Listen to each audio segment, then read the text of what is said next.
Well, I'm going to be talking about slavery and freedom and the origins of the British Empire.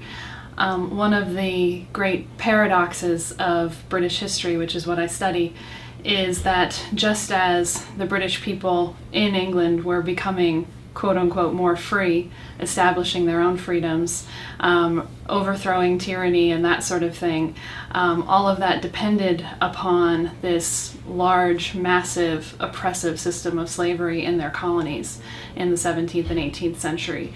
And so what the lecture is going to do is explore those connections and the central paradox that really makes up British history. And I think it's important for us as Americans to understand that, considering we like to think of ourselves as modeling so much of our government and our Constitution on sort of these British precedents, things like Magna Carta, things like the Petition of Right, things like the Declaration of Rights that existed in England, Americans sort of modeled a lot of their government on. And so I think it's important to try to understand the context of where those things were coming from.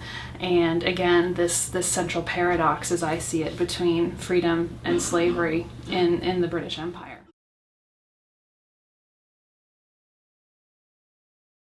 Well, I hope, again, they'll try to make those connections between what it means to be free and what it means to be enslaved.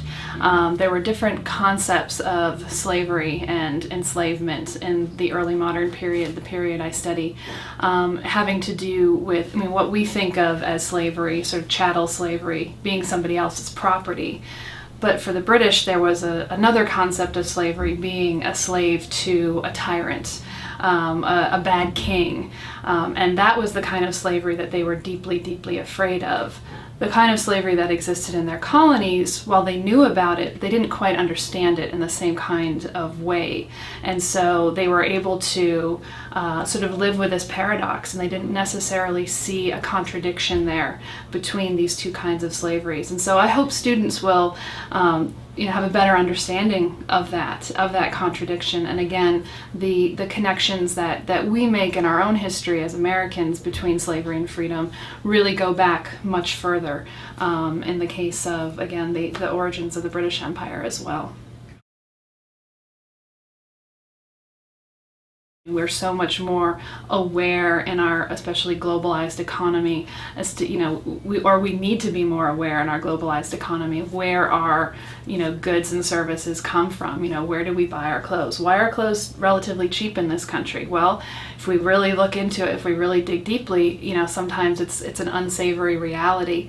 And, the abolition movement that began in Britain in the 18th century, there are similar echoes to what's going on today in terms of trying to abolish, say, human trafficking or essentially slave labor. That for example, that tragic fire and building collapse that happened in Bangladesh this past summer.